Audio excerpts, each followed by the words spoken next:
Jerusalén, una ciudad bulliciosa en vísperas de la Pascua.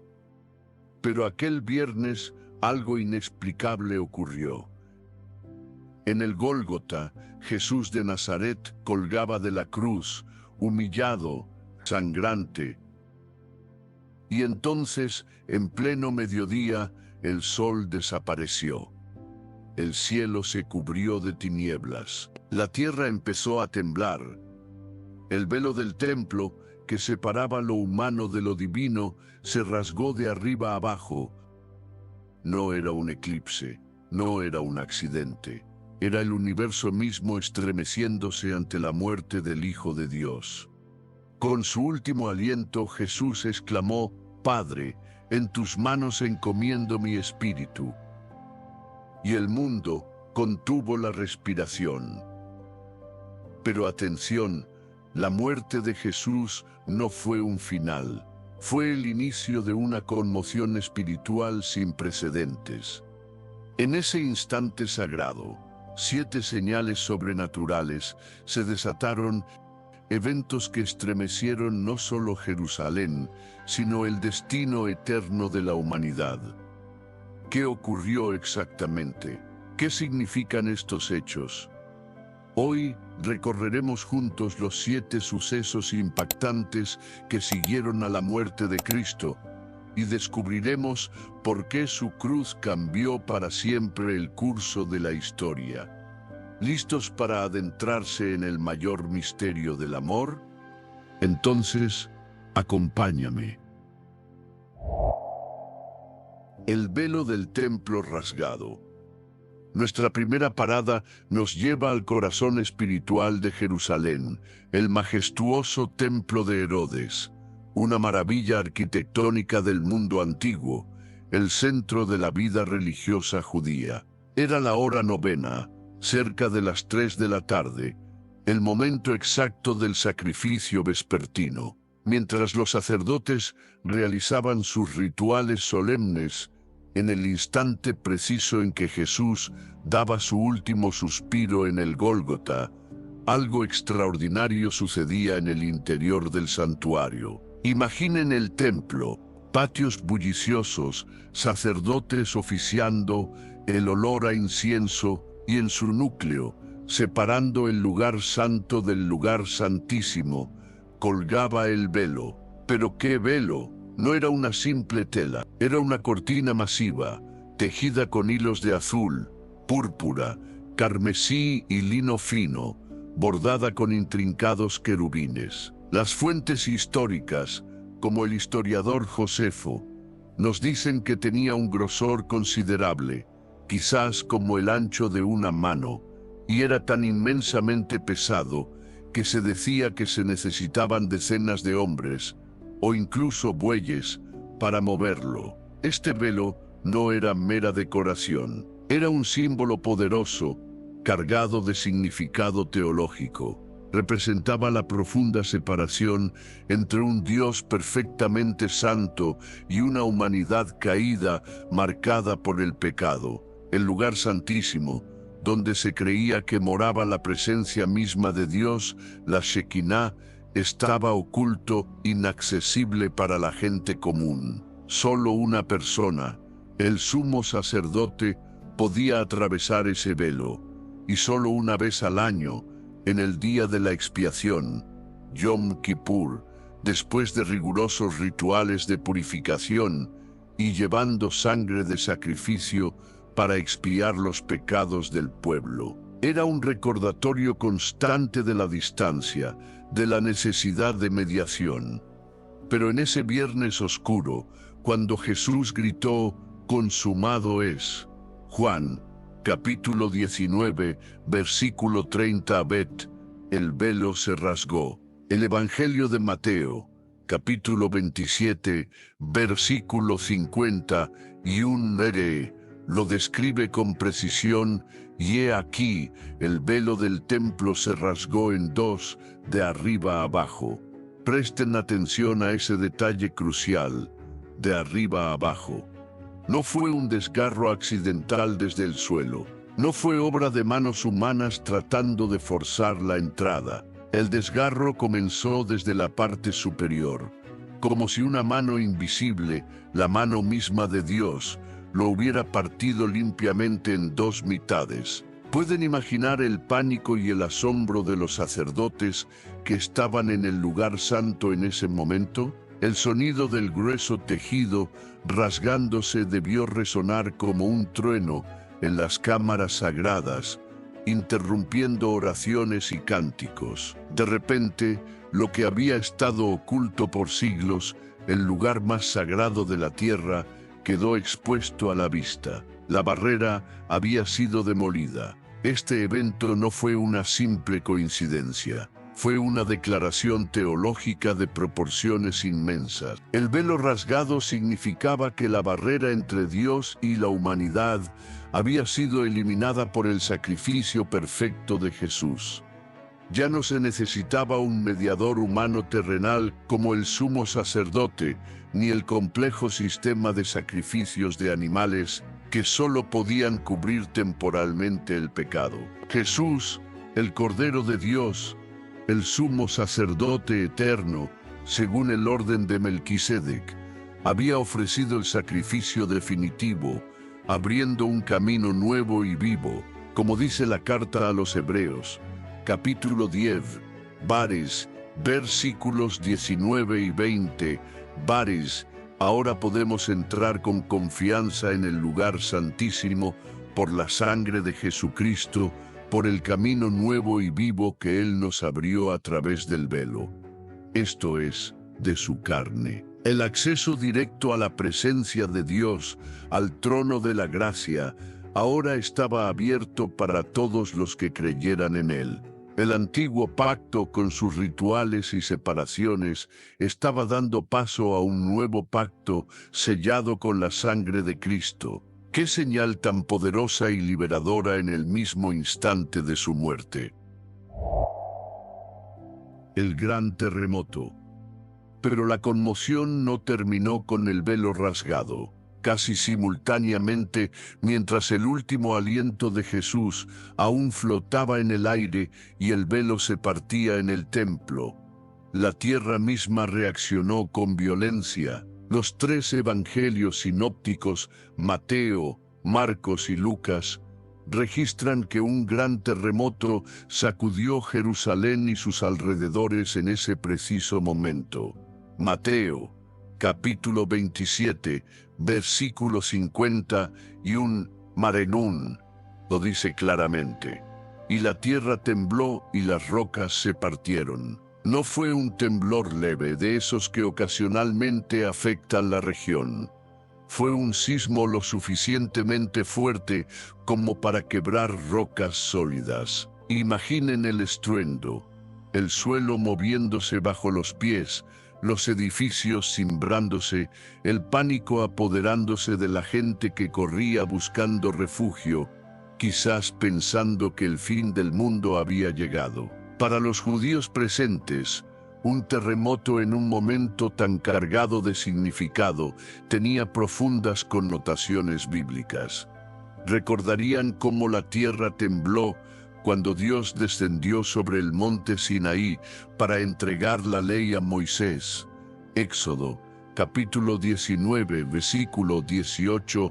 Recordarían a los profetas que anunciaron que el día del Señor, el tiempo de la intervención divina y el juicio, estaría acompañado de señales cósmicas, incluyendo temblores de tierra. Isaías, capítulo 13, versículo 13, versículo 13, versículo 13, versículo 10, Ageo, capítulo 2, versículo 6, Efet.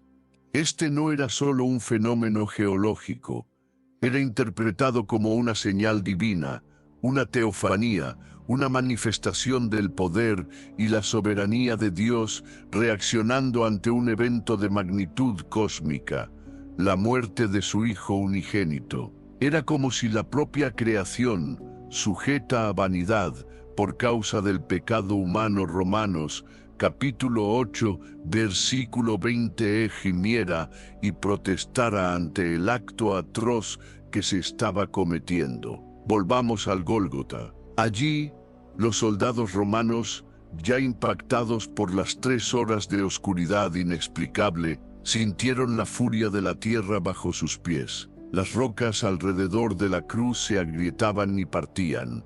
Era demasiado, demasiadas coincidencias, demasiados fenómenos antinaturales concentrados en la muerte de este hombre judío. La superstición romana se mezclaba ahora con un temor genuino ante lo sobrenatural. Y fue en medio de este caos, la oscuridad persistente, el suelo temblando, las rocas partiéndose, recordando las palabras de perdón y confianza de Jesús en la cruz, que el centurión, el oficial al mando, tuvo su revelación. Mirando el rostro sin vida de Jesús, luego al cielo tumultuoso y a la tierra convulsa, conectó los puntos. Este no era un criminal común, este no era un simple hombre. Marcos nos dice capítulo 15, versículo 39, que exclamó, verdaderamente este hombre era hijo de Dios. Lucas capítulo 23,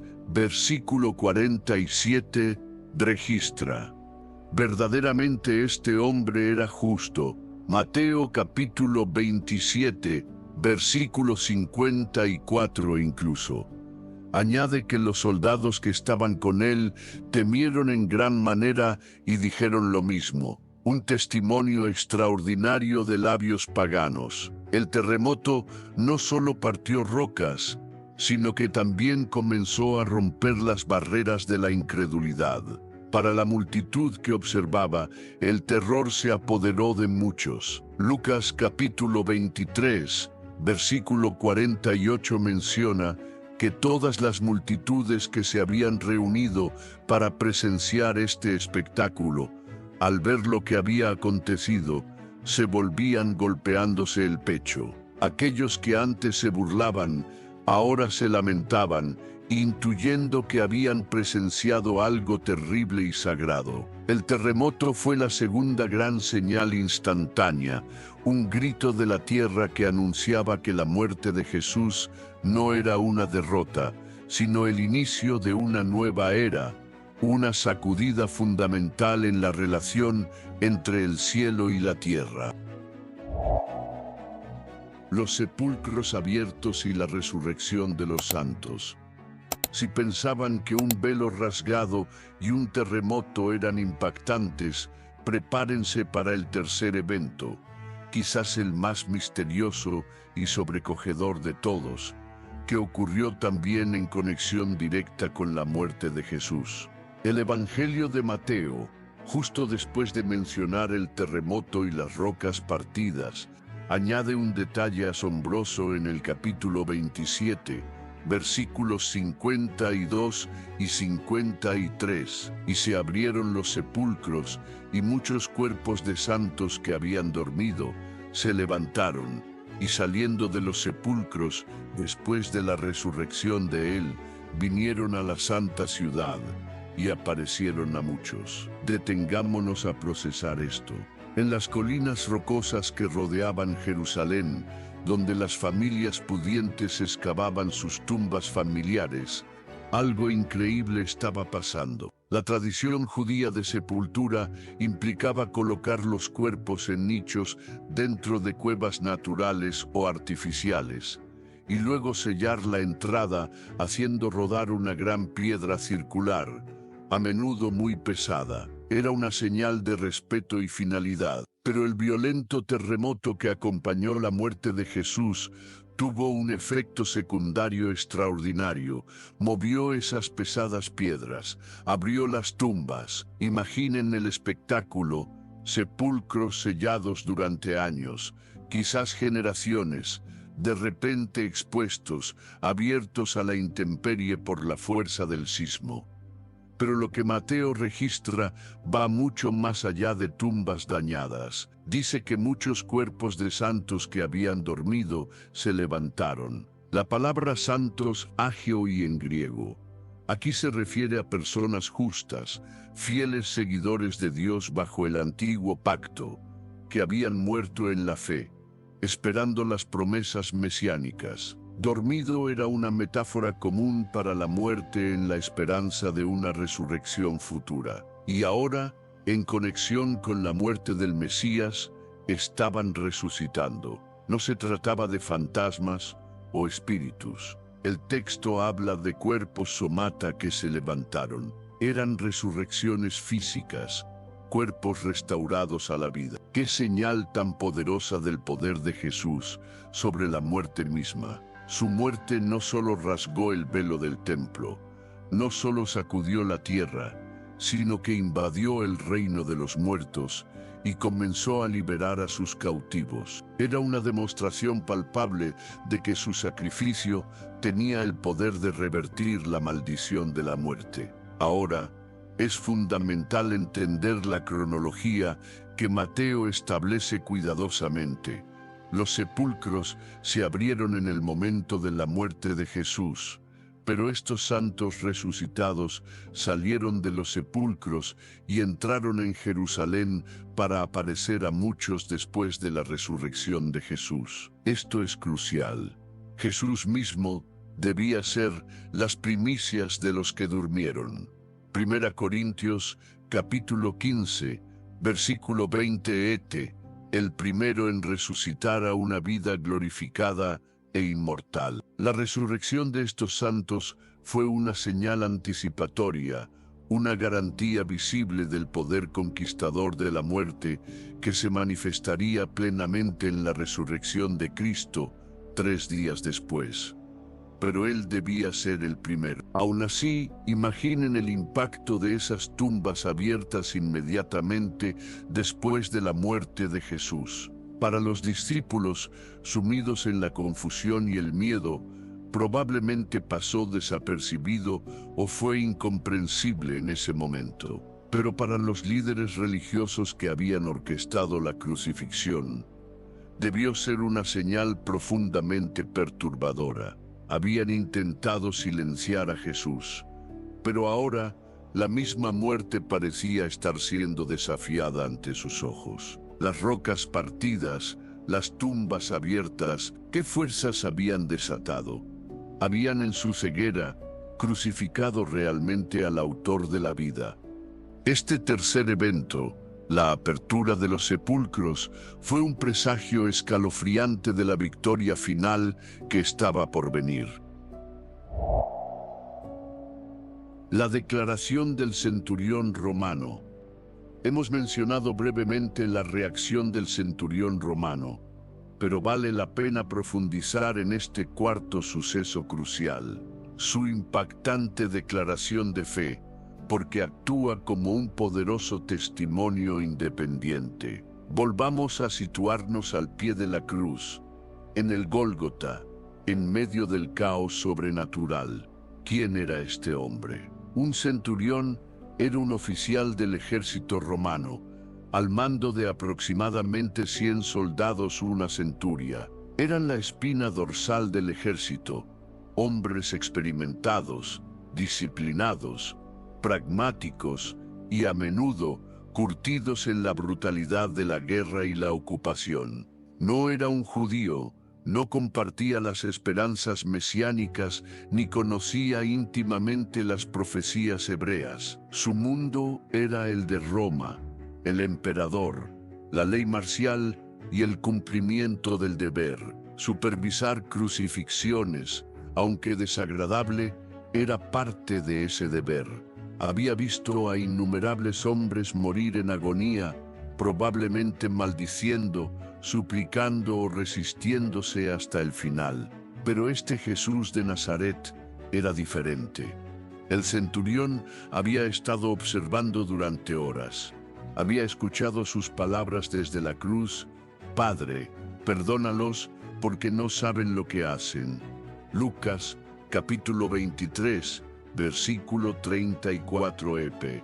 Perdonar a sus torturadores. Había oído su promesa al ladrón arrepentido a su lado: de cierto, te digo que hoy estarás conmigo en el paraíso. Lucas, capítulo 23, versículo 43 versículo 43 versículo 43 Había visto su preocupación por su madre, encomendándola al discípulo amado Juan, capítulo 19, versículos 26 y 27 GPT, compasión hasta el último momento, y finalmente su grito de confianza al Padre antes de morir. Este comportamiento no encajaba en el patrón de un criminal común o un rebelde fracasado, y luego vinieron las señales externas, imposibles de ignorar, las 3 horas de oscuridad antinatural en pleno día, el violento terremoto que sacudió el suelo y partió las rocas justo en el instante de su muerte. El centurión, como oficial responsable, tenía que dar sentido a todo esto. La acumulación de evidencias, el comportamiento de Jesús y las respuestas de la naturaleza lo llevaron a una conclusión inevitable y asombrosa. Como ya vimos, los evangelios registran su confesión con ligeras variaciones, pero el núcleo es el mismo. Marcos capítulo 15, versículo 39. Sí, verdaderamente este hombre era hijo de Dios. Lucas capítulo 23, versículo 47. Sí, verdaderamente este hombre era justo. Mateo capítulo 27, versículo 54 confirma que él y los soldados con él temieron en gran manera y dijeron, verdaderamente este era hijo de Dios. Pensemos en la audacia y el significado de estas palabras en boca de un oficial romano. Para Roma, el único divino era el emperador. Reconocer divinidad en un judío ejecutado como criminal por las propias autoridades romanas era como mínimo insubordinado, quizás incluso cercano a la traición. Pero la evidencia que presenció fue tan abrumadora, tan sobrenatural, que superó su entrenamiento militar y su lealtad política. No pudo negar la verdad que se manifestó ante sus ojos. Su declaración es mucho más que una simple opinión. Es el testimonio de un observador imparcial, incluso hostil al principio, que se ve obligado por los hechos a reconocer algo extraordinario. Para los primeros cristianos, que a menudo enfrentaban el desprecio y la persecución del Imperio Romano, la confesión de este centurión tenía un significado adicional profundo.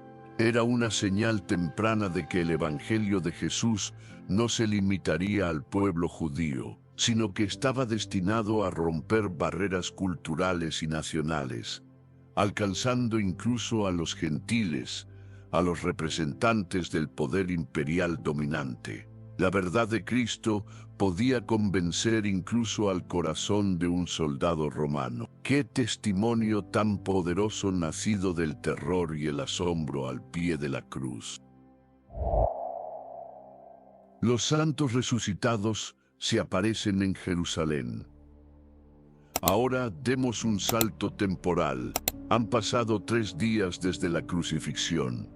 Jesús ha resucitado de entre los muertos, aunque la noticia apenas comienza a circular entre sus seguidores más cercanos, llena de incredulidad y asombro. La tumba está vacía, y es en este contexto de confusión, rumores y el intento desesperado de las autoridades por negar lo imposible, que ocurre el 5.º suceso extraordinario, la culminación de lo que comenzó con la apertura de los sepulcros, las apariciones de los santos resucitados. Recordemos lo que Mateo nos dijo: los sepulcros se abrieron, y los cuerpos de los santos se levantaron en el momento de la muerte de Jesús. Pero ahora, después de que Jesús mismo ha resucitado, Mateo completa la historia en el capítulo 27, versículo 53. Y saliendo de los sepulcros, después de la resurrección de él, vinieron a la santa ciudad, y aparecieron a muchos. Traten de visualizar esto. Jerusalén está en plena efervescencia. Los discípulos susurran sobre la tumba vacía y los encuentros con ángeles. Los sacerdotes y ancianos pagan a los guardias para que difundan la historia del cuerpo robado. La tensión es palpable, y en medio de todo esto, personas que habían muerto y sido enterradas hace tiempo, comienzan a ser vistas caminando por la ciudad santa. ¿Quiénes eran estos santos? El texto no nos da nombres. Podrían haber sido figuras veneradas del pasado, profetas, mártires, hombres y mujeres conocidos por su piedad y fidelidad a Dios, que murieron esperando la redención de Israel. Quizás Zacarías, el padre de Juan el Bautista, Simeón, que esperó ver al Mesías en el templo, no lo sabemos con certeza, pero eran personas reconocibles, y no eran visiones etéreas o fantasmas. Mateo dice que aparecieron a muchos. Esto implica encuentros reales, físicos. Imaginen a un hombre encontrándose con su abuelo piadoso, a quien enterró años atrás, caminando por el mercado. O a una mujer viendo a una vecina justa, fallecida hace mucho, entrando en la sinagoga. El impacto debió ser indescriptible. Asombro, confusión, quizás terror inicial, seguido de una certeza creciente. Algo absolutamente sin precedentes estaba ocurriendo. ¿Cuál era el propósito de estas apariciones? Eran un testimonio viviente y colectivo del poder de la resurrección de Cristo. Si Él había resucitado, su poder sobre la muerte era tan real que podía extenderse a otros que habían muerto en la fe. Eran una confirmación visible y pública de que la victoria de Jesús sobre el sepulcro no era un evento aislado, sino el comienzo de una nueva era, la era de la resurrección prometida por los profetas, como en Ezequiel 37, la visión del Valle de los Huesos Secos, o Daniel 12, versículo 12. Para los líderes religiosos que intentaban desesperadamente sofocar la noticia de la resurrección de Jesús, estas apariciones debieron ser un golpe devastador. ¿Cómo podían negar la tumba vacía de Jesús cuando otras tumbas también estaban vacías y sus antiguos ocupantes estaban interactuando con la gente? Era una refutación divina a su encubrimiento. Es significativo que solo Mateo, escribiendo principalmente para una audiencia judía, registre este evento con tanto detalle. Él entendía profundamente las expectativas judías sobre la resurrección de los muertos como una señal clave de la llegada de la era mesiánica y el día del Señor. La presencia de estos santos resucitados en Jerusalén era, para sus lectores, una proclamación inconfundible. El Mesías ha venido, ha muerto, ha resucitado, y la era de la nueva vida ha comenzado. El poder de la tumba había sido quebrantado. Los guardias en el sepulcro y el encubrimiento oficial. Mientras los santos resucitados comenzaban a aparecerse, retrocedamos un poco en el tiempo, a la tensa vigilia junto al sepulcro de Jesús, entre el viernes por la noche y la madrugada del domingo. El cuerpo de Jesús, bajado de la cruz con el permiso de Pilato, había sido cuidadosamente envuelto en lienzos con especias aromáticas por José de Arimatea y Nicodemo, y depositado en un sepulcro nuevo, excavado en la roca, propiedad de José. Una gran piedra discoidal fue rodada para sellar la entrada, pero los principales sacerdotes y fariseos no estaban tranquilos. Recordaban con inquietud las palabras de Jesús sobre levantarse al tercer día. Temían que sus discípulos robaran el cuerpo y luego proclamaran falsamente su resurrección, lo que consideraban sería un engaño aún mayor que sus enseñanzas en vida.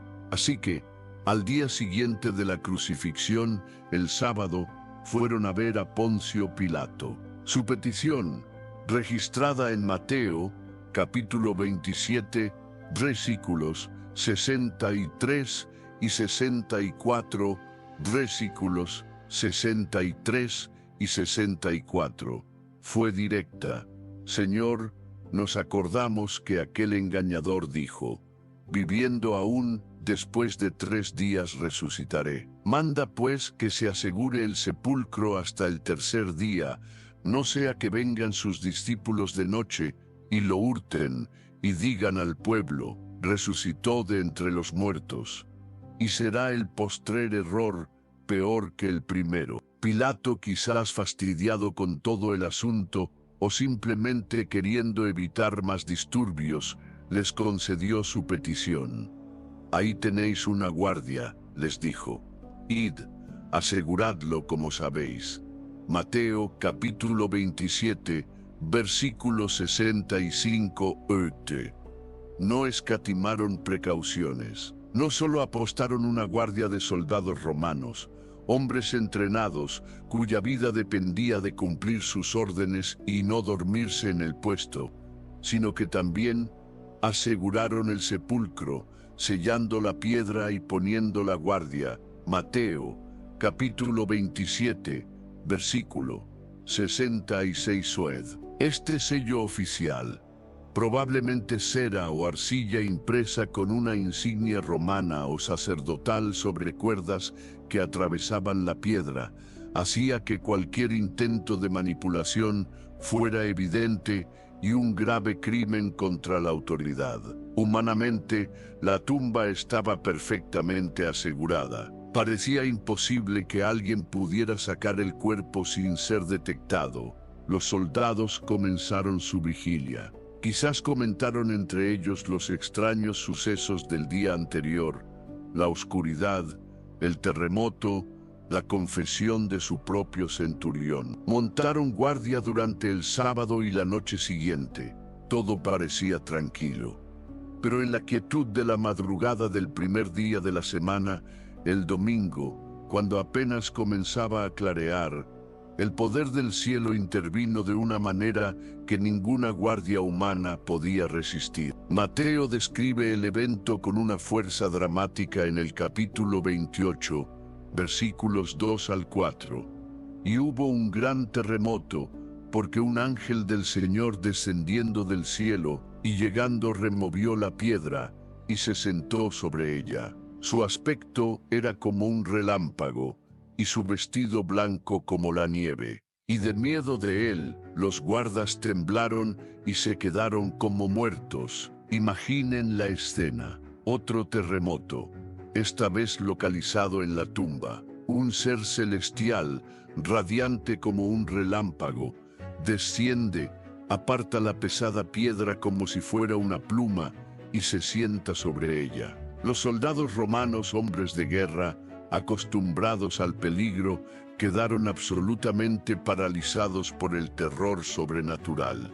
No fue un simple desmayo, quedaron como muertos, incapacitados por el pavor ante la manifestación divina. Cuando finalmente recobraron la conciencia y el valor para mirar, la escena era desoladora para ellos: la piedra removida, el sello oficial roto, la tumba abierta y vacía. El cuerpo que debían custodiar con sus vidas había desaparecido. Habían fallado catastróficamente en su misión. Para un soldado romano, esto podía significar la flagelación, la degradación o incluso la ejecución. Presas del pánico, algunos de ellos corrieron a la ciudad, no a Pilato, probablemente temiendo su ira, sino a los principales sacerdotes, quienes les habían instado a asegurar la tumba. Les contaron todas las cosas que habían acontecido: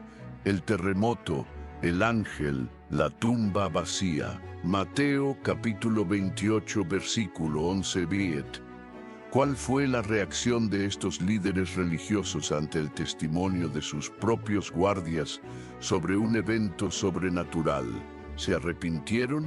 ¿Buscaron la verdad? No.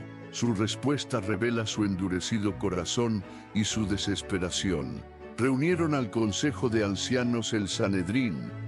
Tras deliberar, tomaron una decisión cínica y corrupta: sobornar a los soldados. Mateo 28, versículos 12 al 15, nos dice que les dieron mucho dinero, instruyéndoles: decid vosotros, sus discípulos vinieron de noche y lo hurtaron estando nosotros dormidos. Una mentira flagrante y contradictoria. Si estaban dormidos, ¿cómo sabían que fueron los discípulos? ¿Y qué clase de guardia profesional admitiría haberse quedado dormido en un puesto tan crucial, arriesgándose a la pena de muerte? Los sacerdotes les prometieron cubrirles las espaldas si el asunto llegaba a oídos del gobernador Pilato. Los soldados, atrapados entre el miedo a la verdad sobrenatural y el miedo al castigo, aceptaron el soborno y comenzaron a difundir la historia inventada.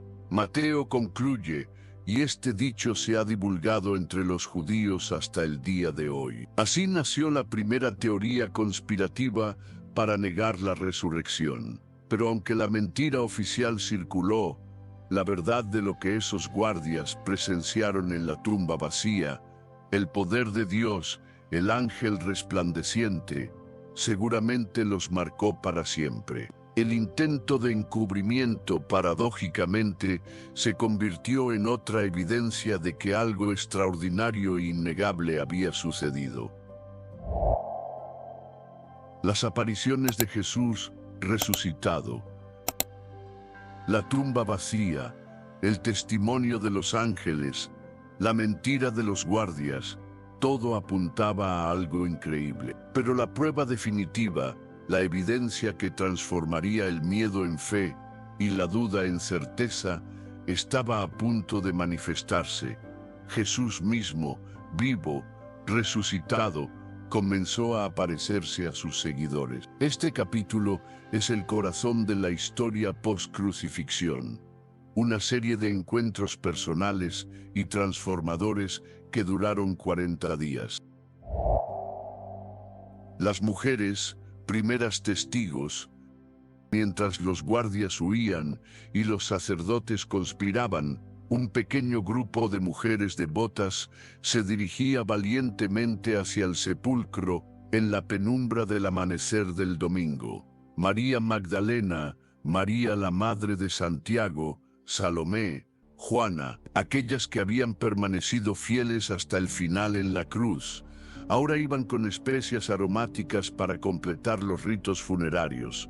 Un último acto de amor y devoción. Su única preocupación era práctica: ¿quién nos removerá la piedra de la entrada del sepulcro? Marcos, capítulo 16, versículo 13. Imaginen su sorpresa y confusión al llegar y encontrar la enorme piedra ya removida. María Magdalena, impulsiva y pensando lo peor, que alguien había profanado la tumba y robado el cuerpo, corrió de inmediato a avisar a Pedro y a Juan. Las otras mujeres, sin embargo, se acercaron con temor y entraron al sepulcro. Y allí, en lugar de un cadáver, encontraron a un ángel o dos, según Lucas, vestido de blanco resplandeciente. El mensaje fue claro y directo: no temáis vosotras, les dijo el ángel, según Mateo, capítulo 28, versículos 5 y 6. Porque yo sé que buscáis a Jesús, el que fue crucificado. No está aquí, pues ha resucitado, como dijo. Venid, ved el lugar donde fue puesto el Señor. Id pronto y decid a sus discípulos que ha resucitado de los muertos. Las mujeres salieron corriendo, una mezcla de miedo y gran gozo, para dar la noticia. Pero, ¿les creyeron los apóstoles? Lucas, capítulo 24, versículo 11, nos dice que les parecían locura las palabras de ellas y no las creían. ¡Qué detalle tan humano y revelador! La resurrección era algo tan fuera de lo imaginable que incluso los seguidores más cercanos dudaron. El hecho de que los evangelios registren fielmente esta incredulidad inicial y que las mujeres fueran las primeras testigos, algo culturalmente inconveniente, refuerza la autenticidad del relato. Aparición a María Magdalena. Mientras Pedro y Juan corrían hacia la tumba para verificar y encontraban solo los lienzos funerarios cuidadosamente doblados, María Magdalena regresó llorando desconsoladamente junto al sepulcro vacío. En su dolor se asomó de nuevo y vio a 2 ángeles, pero luego, al volverse, vio a alguien más de pie cerca. Pensando que era el jardinero, le suplicó entre lágrimas: «Señor, si tú lo has llevado, dime dónde lo has puesto, y yo lo llevaré». Entonces, el supuesto jardinero pronunció una sola palabra, con una voz que ella conocía íntimamente: «María». En ese instante, sus ojos se abrieron. Era él, era Jesús, Raboni, que significa maestro, exclamó ella, aferrándose a sus pies en adoración y asombro. Jesús le dio entonces la primera comisión post-resurrección: «Ve a mis hermanos y diles: subo a mi Padre y a vuestro Padre, a mi Dios y a vuestro Dios». Juan, capítulo 20, versículos 11 al 18. Qué encuentro tan personal y conmovedor para aquella mujer de quien él había expulsado 7 demonios. En el camino a Emaús, ese mismo domingo por la tarde, 2 discípulos, uno llamado Cleofas, el otro anónimo, caminaban desanimados desde Jerusalén hacia la aldea de Emaús, a unos 11 kilómetros. Conversaban con tristeza sobre los terribles eventos del fin de semana, sus esperanzas mesiánicas frustradas. De repente, un extraño se les unió en el camino. Era Jesús, pero los ojos de ellos estaban velados para que no le conociesen. Lucas, capítulo 24, versículo 16. Él les preguntó sobre qué hablaban con tanta tristeza. Ellos, asombrados de que pareciera el único en Jerusalén que no sabía lo ocurrido, le contaron todo. Le hablaron de Jesús de Nazaret, varón profeta poderoso en obra y en palabra, de cómo esperaban que él redimiera a Israel, pero cómo había sido crucificado. Mencionaron incluso los rumores de la tumba vacía y la visión de ángeles, pero sin darle mucho crédito. Entonces Jesús, reprendiéndolos suavemente por su lentitud para creer las Escrituras, comenzó a explicarles, comenzando desde Moisés y siguiendo por todos los profetas, les declaraba en todas las Escrituras lo que de él decían. Lucas capítulo 24, versículo 27 EP. Imaginen recibir un estudio bíblico personal del Antiguo Testamento impartido por el propio Cristo resucitado.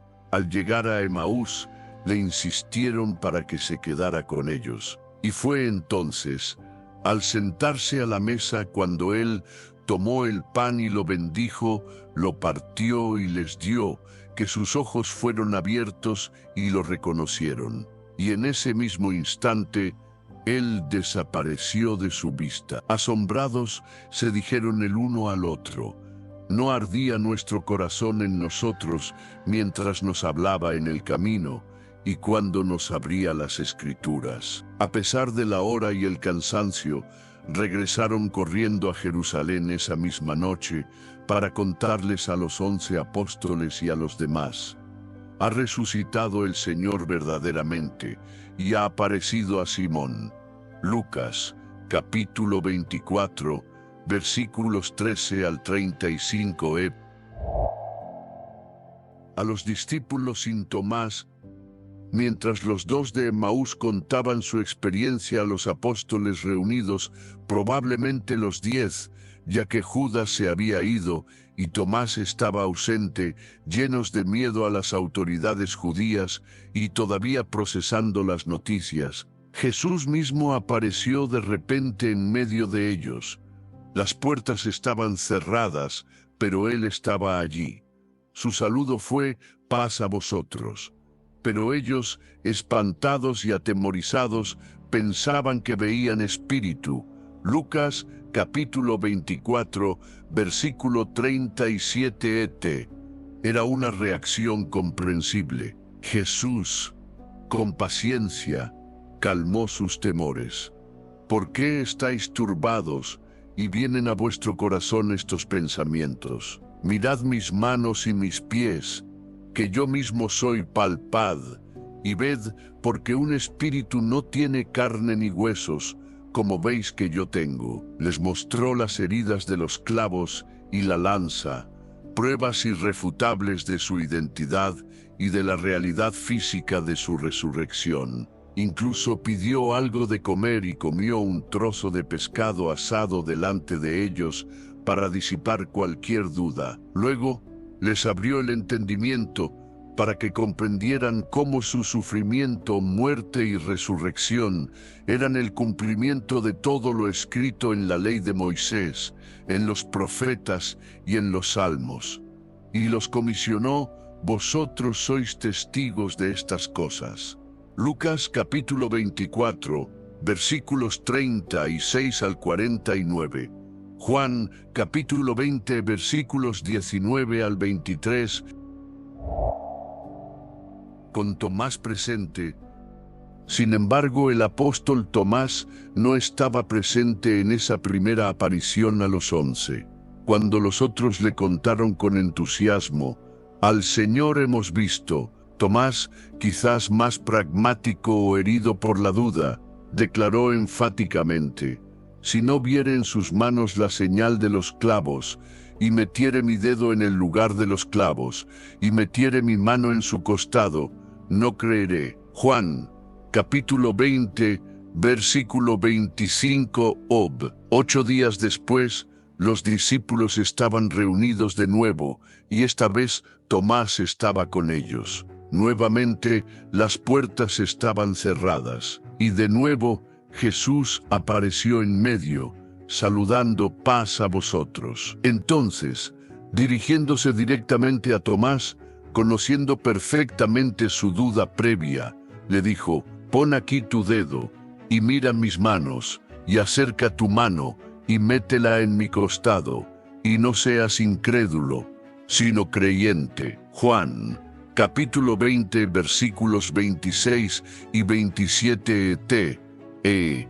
¡Qué compasión! Jesús no lo reprendió por dudar, sino que le ofreció exactamente la prueba física que había pedido. Tomás, confrontado con la realidad innegable del Cristo resucitado y la evidencia ofrecida, ya no necesitó tocar. Abrumado por la fe, hizo la confesión más sublime registrada en los Evangelios: Señor mío y Dios mío. Juan, capítulo 20, versículo 28. Jesús aceptó su adoración y añadió una palabra para todas las generaciones futuras: porque me has visto, Tomás, creíste. Bienaventurados los que no vieron y creyeron. Juan, capítulo 20, versículo 29. Una bendición para nosotros que creemos por el testimonio de ellos. En el mar de Galilea, Tiberias, tiempo después, siguiendo las instrucciones de Jesús, 7 de los discípulos, Pedro, Tomás, Natanael, Santiago, Juan y otros 2, estaban de vuelta en Galilea, junto al mar que también conocían. Decidieron ir a pescar, quizás para pasar el tiempo o retomar su antigua vida, pero trabajaron toda la noche sin pescar nada.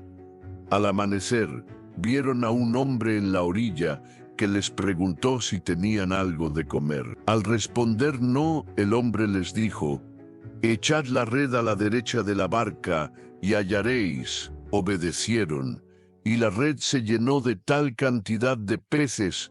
Juan especifica 153 grandes peces que apenas podían arrastrarla. Este milagro les recordó inmediatamente una pesca similar al inicio del ministerio de Jesús. Juan El discípulo amado fue el primero en reconocerlo. Es el Señor, le dijo a Pedro. Pedro, impulsivo como siempre, se ciñó la ropa y se lanzó al agua para llegar antes a la orilla. Al desembarcar, encontraron a Jesús esperándolos con un fuego preparado, con pescado y pan. «Venid, comed», les invitó. Nadie se atrevía a preguntarle quién era, porque sabían que era el Señor. Después del desayuno, tuvo lugar una conversación profundamente conmovedora y restauradora entre Jesús y Pedro. 3 veces le preguntó Jesús a Pedro: «Simón, hijo de Jonás, ¿me amas?», usando diferentes palabras para amar en griego, añadiendo profundidad al diálogo. Por cada vez que Pedro lo había negado junto al fuego de los enemigos, ahora, junto a un fuego preparado por el amigo, Pedro pudo reafirmar su amor 3 veces. Y con cada afirmación, Jesús le restauró su llamado: «Apacienta mis corderos, pastorea mis ovejas, apacienta mis ovejas». Jesús también profetizó el tipo de muerte que Pedro sufriría por su fe, antes de darle la simple pero profunda orden: «Sígueme». Juan, capítulo 21, La Gran Comisión. Una de las apariciones más significativas ocurrió en un monte de Galilea, donde Jesús había citado a sus 11 discípulos restantes. Mateo nos dice que cuando le vieron, le adoraron, pero algunos dudaban. Mateo capítulo 28, versículo 17. Otra muestra de la honestidad del relato. Allí Jesús se acercó y les dio la autoridad y la misión que definiría el propósito de la Iglesia para siempre. Primero, declaró su propia autoridad suprema: «Toda potestad me es dada en el cielo y en la tierra». Basado en esa autoridad, les entregó la gran comisión. Por tanto, id y haced discípulos a todas las naciones, bautizándolos en el nombre del Padre, y del Hijo, y del Espíritu Santo, enseñándoles que guarden todas las cosas que os he mandado. Una misión universal: todas las naciones, con un objetivo claro: hacer discípulos, no solo conversos, con prácticas definidas: bautismo, enseñanza obediente y una base trinitaria. Y concluyó con la promesa más alentadora: «Y he aquí yo estoy con vosotros todos los días, hasta el fin del mundo». Mateo capítulo 28, versículos 18 al 20. Marcos añade la dimensión de la proclamación del Evangelio a toda criatura, y las señales que seguirían a los creyentes como evidencia del poder del reino. Marcos capítulo 16, versículos 15 al 18. Instrucciones finales y ascensión. Durante 40 días, Jesús se apareció repetidamente, hablándoles acerca del reino de Dios. Hechos, capítulo 1, versículo 3, en una de sus últimas apariciones en Jerusalén, les dio instrucciones específicas. No debían irse de Jerusalén, sino esperar la promesa del Padre, el bautismo con el Espíritu Santo, que les daría poder para ser sus testigos. Cuando le preguntaron si restauraría el reino a Israel en ese momento, todavía con una perspectiva política, Jesús redirigió su enfoque. No les tocaba saber los tiempos, sino recibir poder del Espíritu para ser testigos en Jerusalén, en toda Judea, en Samaria y hasta lo último de la tierra. Hechos, capítulo 1, versículos 4 al 8. El plan maestro para la expansión del Evangelio. Finalmente, los llevó cerca de Betania, en el Monte de los Olivos. Allí, alzando sus manos, los bendijo, y mientras los bendecía, se separó de ellos y fue llevado arriba al cielo. Lucas, capítulo 24, Versículos 50 y 51 Fe. Hechos añade que una nube le ocultó de sus ojos. Mientras miraban fijamente al cielo, dos ángeles se les aparecieron y les dieron una promesa crucial. Este mismo Jesús que ha sido tomado de vosotros al cielo, así vendrá como le habéis visto ir al cielo. Hechos, capítulo 1, versículos 9 al 11. La ascensión no fue una despedida triste, sino su entronización a la diestra del Padre, desde donde reina y desde donde enviaría al Consolador prometido. Los discípulos regresaron a Jerusalén, no con tristeza, sino con gran gozo, esperando en oración el cumplimiento de la promesa. Pentecostés y el nacimiento de la Iglesia. 10 días, 10 largos días de espera, oración y expectativa transcurrieron en Jerusalén después de que Jesús ascendiera al cielo. Los aproximadamente 120 seguidores de Jesús, incluyendo a los apóstoles y a María, la madre de Jesús, estaban reunidos en un aposento alto, perseverando unánimes en oración, tal como Jesús les había instruido. Era el día de Pentecostés, la fiesta judía de las semanas que se celebraba 50 días después de la Pascua. Era una de las 3 grandes fiestas de peregrinación, y Jerusalén estaba nuevamente abarrotada de judíos devotos y prosélitos llegados de todas partes del Imperio Romano. Y más allá, Partia, Media, Elam, Mesopotamia, Judea, Capadocia, Ponto, Asia, Frigia, Panfilia, Egipto, las regiones de Libia, cercanas a Cirene, Roma, Creta, Arabia, una verdadera representación de la diáspora judía mundial. Y entonces, de repente, sucedió. Hechos, capítulo 2, versículos 2 al 4. Describe el momento con una viveza impactante, y de repente vino del cielo un estruendo como de un viento recio que soplaba, el cual llenó toda la casa donde estaban sentados, y se les aparecieron lenguas repartidas, como de fuego, asentándose sobre cada uno de ellos. Y fueron todos llenos del Espíritu Santo, y comenzaron a hablar en otras lenguas, según el Espíritu les daba que hablasen. Imaginen la escena. No un viento real, sino el sonido de un viento huracanado. No fuego literal, sino lenguas como de fuego visibles, dividiéndose y posándose sobre cada creyente. Y la consecuencia inmediata fueron llenos del Espíritu Santo. La promesa de Jesús se había cumplido. El Consolador, el Espíritu de verdad, había descendido con poder, y la primera manifestación externa fue el hablar en otras lenguas, idiomas que ellos no conocían, pero que eran comprensibles para los visitantes extranjeros presentes en Jerusalén. El estruendo atrajo a la multitud que estaba cerca. Salieron a ver qué pasaba y quedaron confusos y atónitos y maravillados, porque cada uno oía a estos galileos hablar en su propia lengua materna. ¿No son galileos todos estos que hablan?, se preguntaban. ¿Cómo pues les oímos nosotros hablar cada uno en nuestra lengua en la que hemos nacido?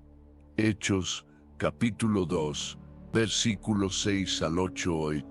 Era un milagro lingüístico asombroso, una reversión simbólica de la confusión de lenguas en Babel, una señal de que el Evangelio estaba destinado a todas las naciones. Algunos, cínicos o ignorantes, se burlaban.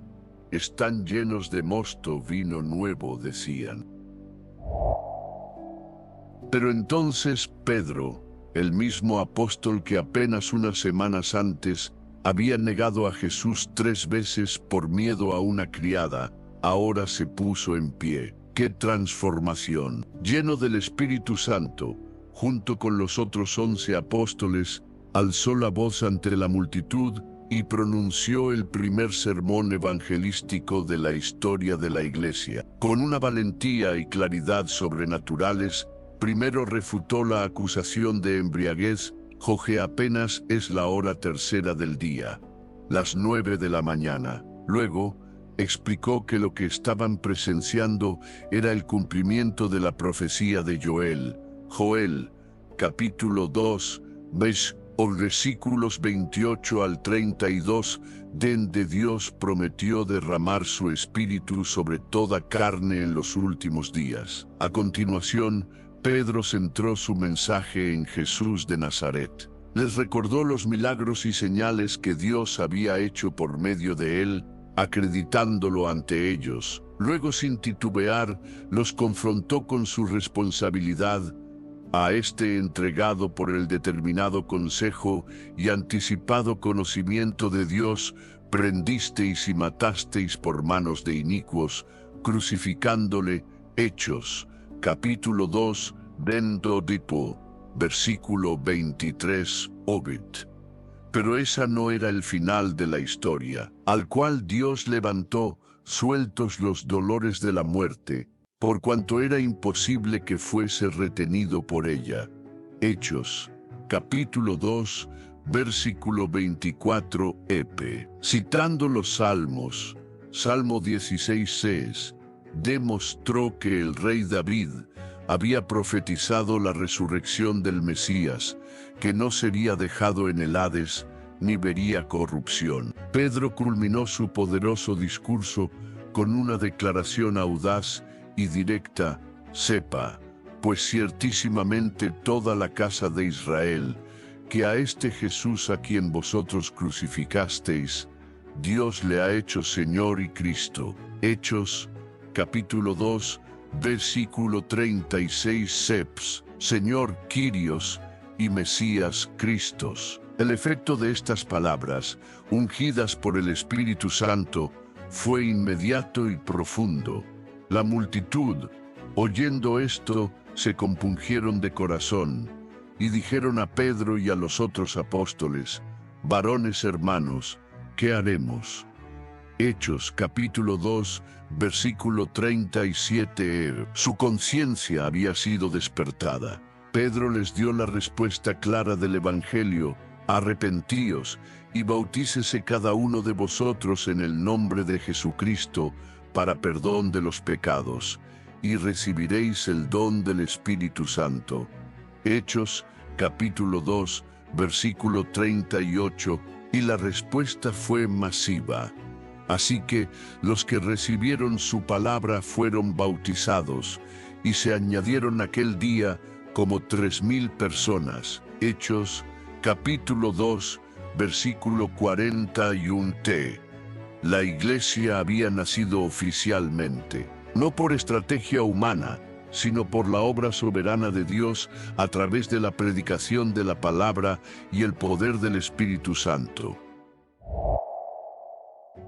Lo que siguió fue el florecimiento de una comunidad vibrante y radicalmente diferente. Hechos describe cómo estos primeros creyentes perseveraban en la doctrina de los apóstoles, en la comunión unos con otros, en el partimiento del pan y en las oraciones. Hechos, capítulo 2, versículo 42. Había un profundo sentido de unidad, generosidad, tenían en común todas las cosas, y lo repartían a todos según la necesidad de cada uno. Adoración gozosa y temor reverente ante las maravillas y señales que Dios hacía por medio de los apóstoles. Sanaron a un cojo de nacimiento en la puerta del templo, lo que llevó a otra predicación de Pedro y a la conversión de muchos más. Hechos 3 y 4.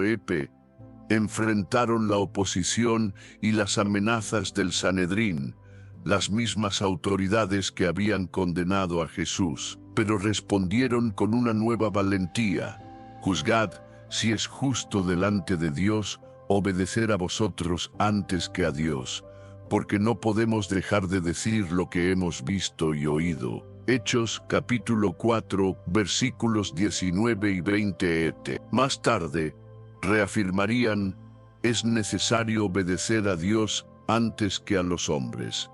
Hechos capítulo 5, versículo 29, sículo 29, sículo. La resurrección de Cristo y el poder del Espíritu Santo los habían transformado de hombres temerosos a testigos audaces e imparables. Pentecostés no fue un evento aislado, sino el comienzo de la era de la Iglesia, la era del Espíritu. Hemos recorrido juntos un camino asombroso, desde la oscuridad del Gólgota hasta la luz radiante de la tumba vacía y el fuego de Pentecostés. Hemos sido testigos, a través de los relatos bíblicos, de 7 sucesos impactantes: el velo rasgado, el terremoto, los sepulcros abiertos, la confesión del centurión, las apariciones de los santos, el fracaso de la guardia y sobre todo las múltiples y variadas apariciones del propio Cristo resucitado, culminando en el descenso del Espíritu Santo.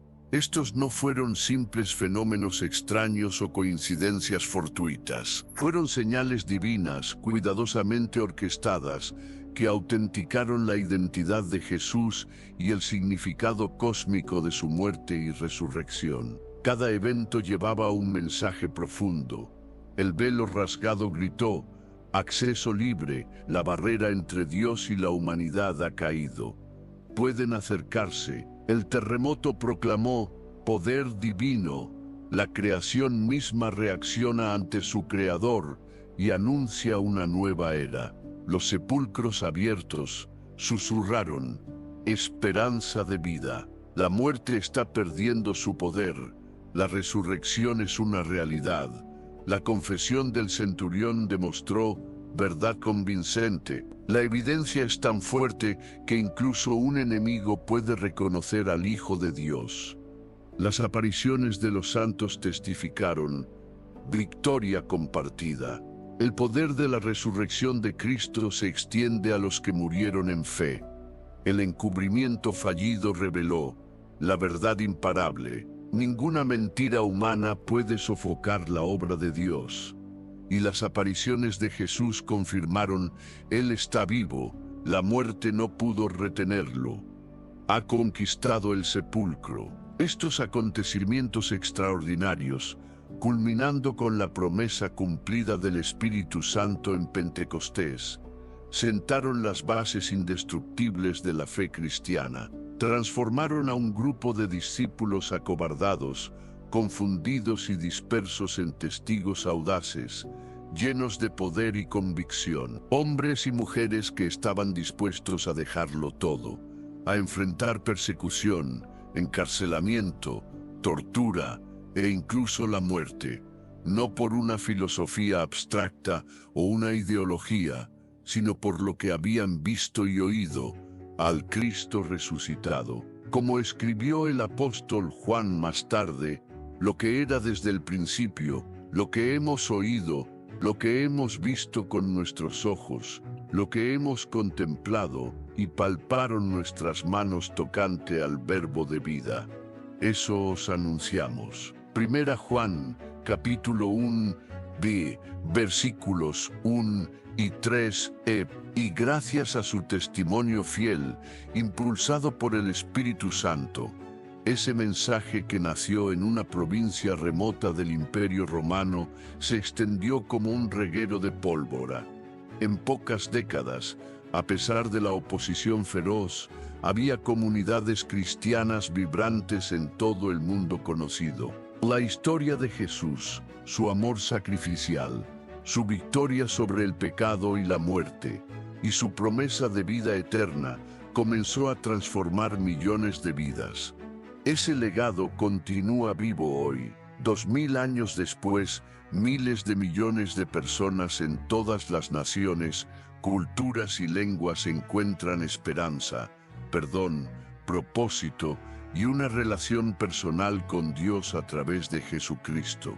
La iglesia que nació en Pentecostés sigue siendo el cuerpo de Cristo en la tierra, llamada a continuar la gran comisión, a ser sus testigos hasta lo último de la tierra. Lo que comenzó como el día más oscuro de la historia, aquel viernes de crucifixión, se convirtió, a través de estos sucesos asombrosos, en la fuente de la luz más brillante y la esperanza más segura para la humanidad. Cristo murió por nuestros pecados. Conforme a las Escrituras fue sepultado y resucitó al tercer día, conforme a las Escrituras, y apareció a muchos. 1 Corintios, capítulo 15, versículos 3 al 5 et. Este es el corazón del Evangelio, el fundamento de nuestra fe. Y esta historia no es solo para admirarla desde lejos, es una invitación personal para cada uno de nosotros. ¿Has considerado seriamente estas afirmaciones? ¿Has experimentado tú mismo el poder transformador del Cristo resucitado en tu propia vida? ¿Has abierto tu corazón para recibir el perdón y la vida nueva que Él ofrece? ¿Has respondido al llamado a seguirle? La promesa que Jesús dio a sus primeros discípulos sigue vigente para ti y para mí hoy. He aquí yo estoy con vosotros todos los días hasta el fin del mundo. Él no es una figura histórica distante. Él está vivo, Él está presente, y Él te invita a conocerle. Si esta historia ha tocado tu corazón, te animo a buscar más. Lee los evangelios por ti mismo, Mateo, Marcos, Lucas, Juan. Lee el libro de los Hechos para ver cómo el Espíritu Santo empoderó a la iglesia primitiva. Habla con alguien que conozca a Jesús y considera la posibilidad de entregarle tu vida a aquel que venció a la muerte por ti. Comparte este mensaje si crees que puede bendecir a otros. Deja un comentario si tienes preguntas o quieres compartir tu propia experiencia. Suscríbete para más contenido que explora las verdades profundas de la fe, porque la historia que comenzó con 7 sucesos impactantes después de la muerte de Jesús es una historia que continúa hoy en los corazones de todos los que creen. Y tú puedes ser parte de ella.